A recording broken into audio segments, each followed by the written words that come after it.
It bugs me when my sister keeps yelling and yelling and yelling at me. Snakes bug me the most. It bugs me when my brother comes in my room and starts being silly. It bugs me when Drew yells when I'm coming up the stairs because he thinks I'm afraid of the dark when the halls are all dark and Drew's room and he makes ghost sounds. It bugs me when my brother picks me up and throws me on our roof. It bugs me when my sister keeps on tapping me. It bugs me when my sister antagonizes me. It also bugs me when she's mean to me. I get in trouble though.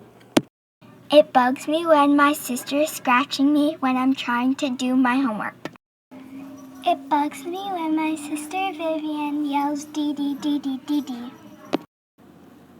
It bugs me when Riley does not listen to me when I tell him to do something.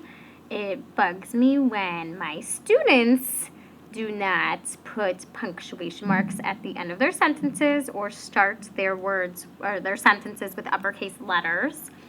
It bugs me when I forget to program my coffee maker, and so it's not instantly made for me when I wake up in the morning. And it bugs me when I'm having a bad hair day.